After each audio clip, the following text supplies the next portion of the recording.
Ok, hoje a gente vai ver um pouquinho sobre figuras de linguagem, tá bem?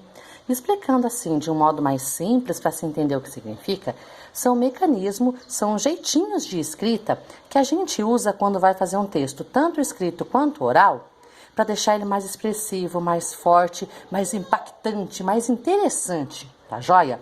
Aqui a gente vai trabalhar hoje 4 figuras de linguagem, mas vale lembrar que as figuras de linguagem passam das 20, são muitas, inúmeras. A gente vai trabalhar só as que nós vamos utilizar agora, tudo bem? Então vamos lá. A primeira delas, antítese. Antíteses são quando a gente tem dois opostos caminhando juntos numa mesma frase. Então, por exemplo, o mundo está em crise. Homens e mulheres precisam ser mais caridosos. Homens e mulheres são opostos um do outro.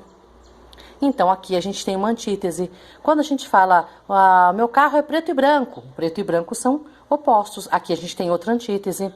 O mundo é composto por bem e mal, ou então por dia e noite. O bom e o mal são opostos, dia e noite são opostos. Então, toda vez que a gente tiver duas palavras opostas uma à outra, dentro da mesma frase, não precisa ser dentro da mesma linha, tá? De repente a frase é longa e elas aparecem uma na primeira linha, uma na terceira linha, mas dentro da mesma frase a gente tem uma antítese, tá bom?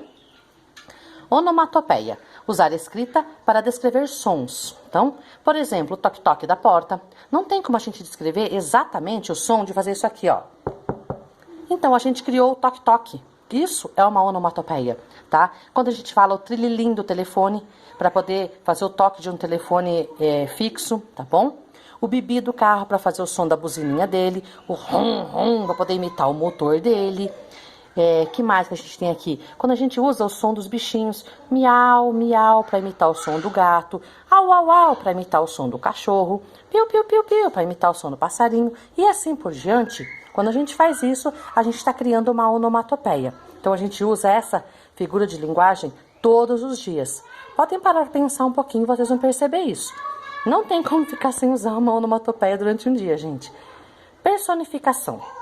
A personificação significa atribuir características humanas a animais ou objetos. Pensa aqui, ó, persona, pessoa, tá? Então é características da pessoa.